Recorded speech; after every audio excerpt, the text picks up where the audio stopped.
So, Marlinism.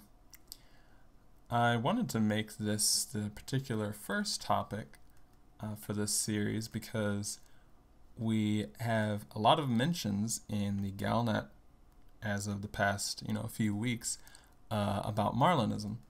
And when you read it, it might just read off as another terrorist group. There's tons of bad people in Elite, and it doesn't take much for anybody just to pop up and start doing something. So a lot of CGs in the past and some smaller stories, they would kind of use generic terrorist groups. But there was one group I can think of as an example that wasn't a generic group and had its own storyline was the Emperor's Dawn, who were the group who killed the previous emperor and got Orissa involved.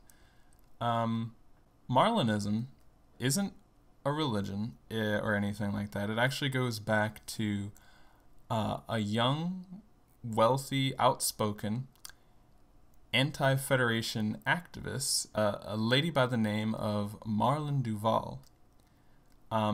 She was around in the 23rd century, so the 2300s, and she basically felt very constricted in the Federation. Around this time in the 2300s, the Federation were really tightening their holds around the very few systems at the time, probably around about 10 or so, that had been colonized. Basically, if you went out to colonize a new system, it was assumed and written down that you would then, that you would be a Federation group. You could leave so long as you, had mutual communication. That way the Federation didn't have to worry about, people going somewhere, building up a big colony, and then potentially rivaling the Empire. And that type of stuff did actually happen before Marlin gets involved.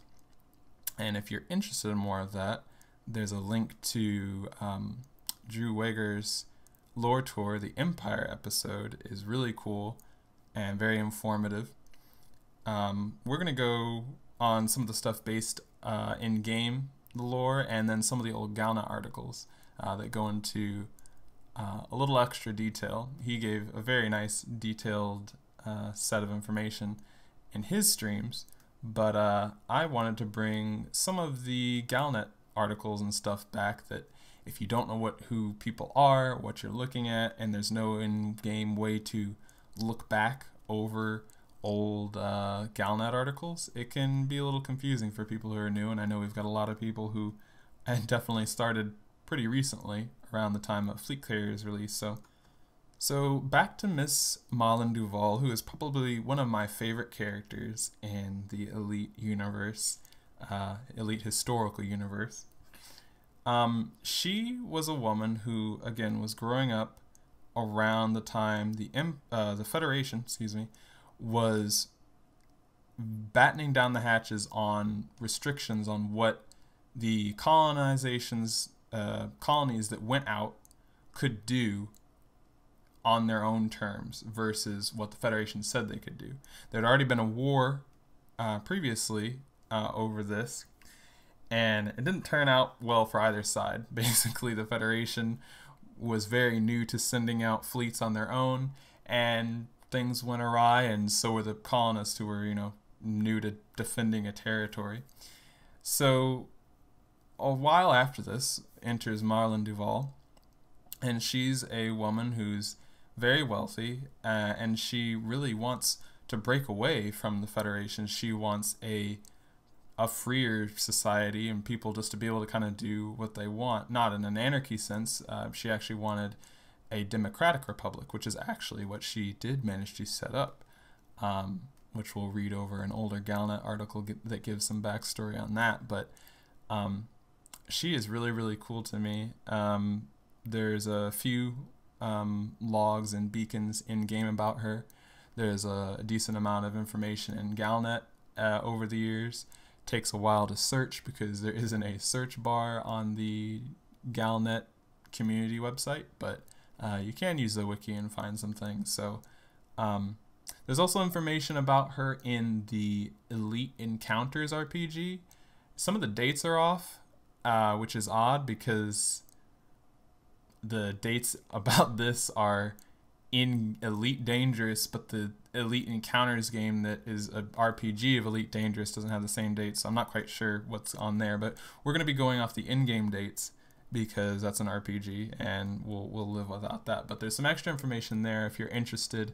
The Republic of Achenar is the Democratic Republic she had set up on Achenar 6D, and you can look up more information on that in the wiki post for the Republic of Achenar, and get some of the Elite Encounters RPG background. But this will be just stuff in-game for now, so we'll go ahead and move on over to that.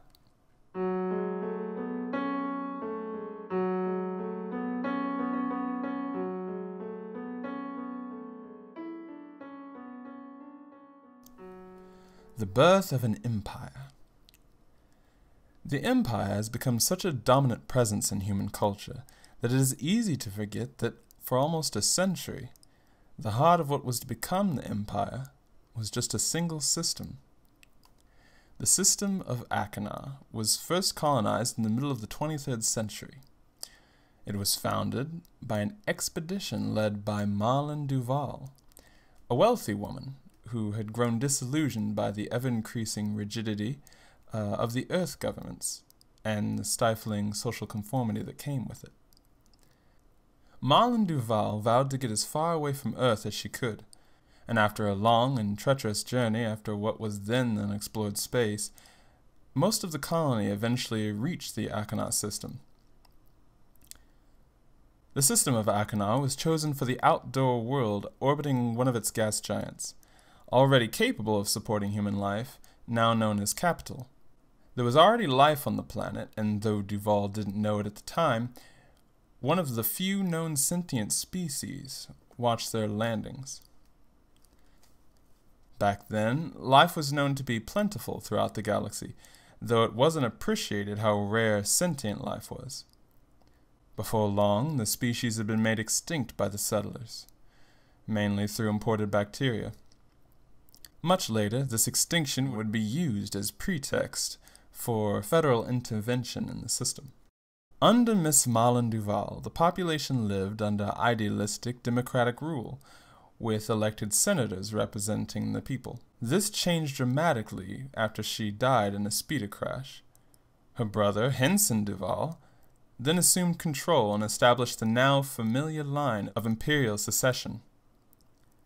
Some claim that he killed his sister to claim power, but this was never proved. For many years, succession was restricted to the male line, and it was claimed that various means were used to restrict royal births to only male children. This practice was later abandoned, and recent events at the heart of the empire indicate that male succession may soon be broken. In 2324, federal forces attempted to invade Achenar, with the pretext of causing the alien extinction, but also because of Achenar's refusal to join the Federation. It was the conclusion of this war which resulted in the birth of the second of humanity's greatest power blocks, and cemented Henson's position as a powerful leader of his people. End quote. And as a slight sidestep to that Galnet article, with just a little bit of extra information to clear the air a little more, we have a tourist beacon 0128, and towards the latter half it reads, "Her leadership ended abruptly when her brother Henson oversaw a flying accident in which she perished. The democratic government changed abruptly to one of strict imperial rule, and from then on the family assumed leadership. Female children in the family were prevented with genetic techniques. Such was the hatred of Miss Duval's principles and vision of a world living in peace. This restriction was gradually phased out over the years, but the succession of emperors has remained along the male line until recently, as we know with Miss Arissa Duval." So that's kind of some of the background to Marlin Duval and how her republic was swept out from under her feet very early into its establishment. So the people who would be known as Marlinists are people who, like the Galnet article in game says, from like a last week or so, they're people who, still want the Republic. They're people who refute what happened to her and what Henson did. Now, as the post goes on, then there is neo Marlinism, which is the terrorist version of the only way we can get back to the right way is through violence and destruction, breaking through the ranks of the current empire and hopes of having them killed and stepped down, I would assume. Now, as a bridge to that, there was another Galnet article posted about the assassination of Achenar Duval's daughter. What? Achenar Duval's father. Very different. And in that, it talks about that his funeral will be held at the Hall of Martyrs.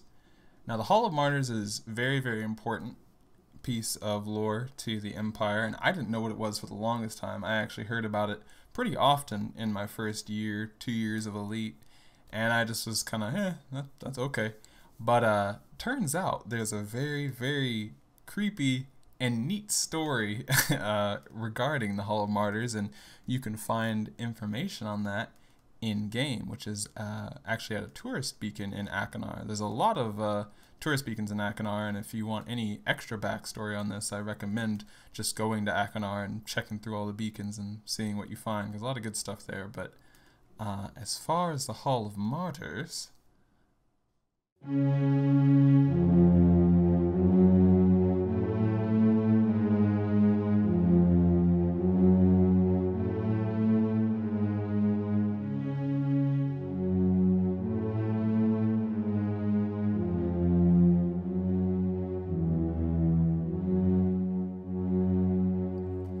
At the end of the war, in the great palace of the Duvals on Capitol, Henson Duval ordered a great hall to be filled with obsidian pillars.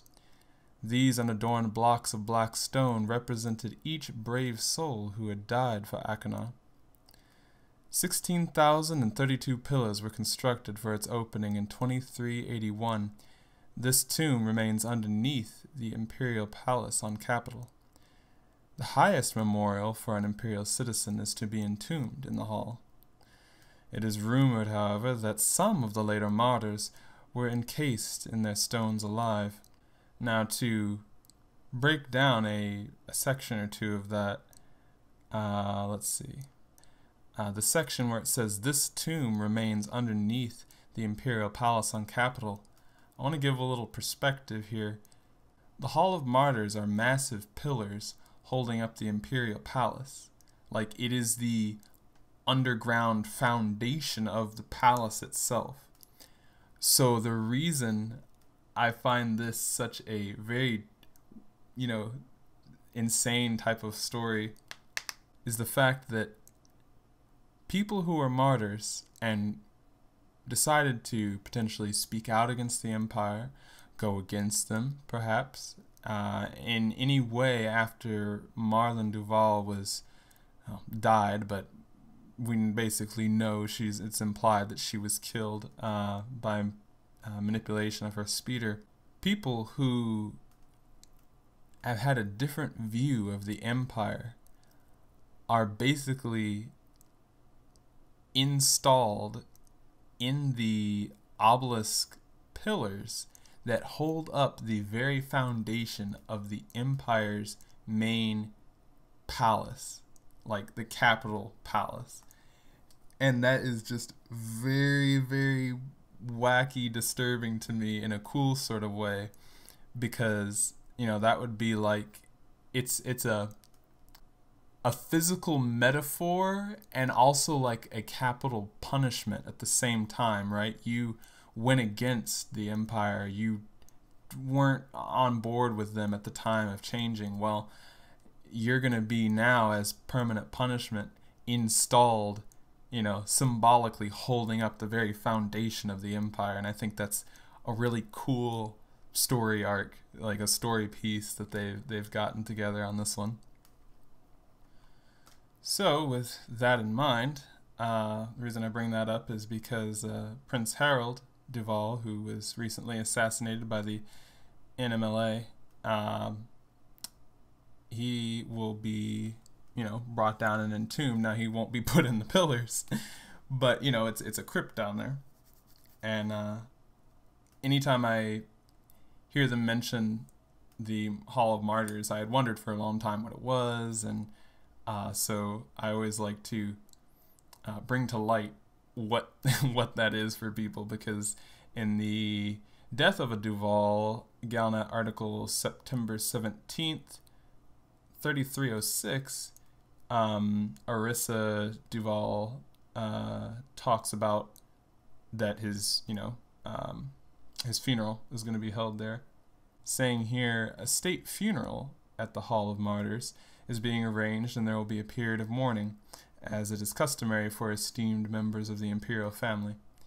So yeah, I really, really like that Hall of Martyrs story, and I'm not big in on the Empire, but there's like 2 to 3 very specific stories from the Empire that I absolutely love. The creation with Marlin Duval, and how it actually started out as a democratic rule where she really wanted a place for people to be free, and as is usually the case when people try and go somewhere that, man, I kind of want to be a little more free, then 2 months into it, they start battening down the hatches, and everyone's back into the same situation, if not worse, in their new territory. So the fact that that's how the Empire started, I find, is very interesting, because that's a huge contrast to the sort of British or European plus Roman marriage that the imperial society kind of has, and one I'm not a fan of necessarily in most of the stories, because they're very pompous people, right? And that just in general bothers me because there's enough of them in Florida where I am, but that's besides the point. But yeah, I'm really loving these particular stories of where they're heading, and I'm very interested to see where they go from here. It's been an enjoyable experience to have these some of these storylines brought back up out of the crypts, and I'll be going through more as they come. Like I said, I will not be doing every single Galnet post, because there's no reason to do that. The intent of this is that when a large story arc like the Marlinist, Marlin Duval, comes up, or the Starship One, which I'll do, stuff like that, that has, it was a story that went on for a long while in the past, and now it's not in game, because, you kind of just look at this stuff and, whoa, someone died in the Empire and the Empire's getting attacked? That's cool, but I don't have any foundation for it, so who knows, sort of deal. But yeah, it's a general idea with these. This is fun to make. It doesn't take too long, and it's fun to use some of my spare music pieces that I don't really have always have a use for. So yeah, this is pretty fun.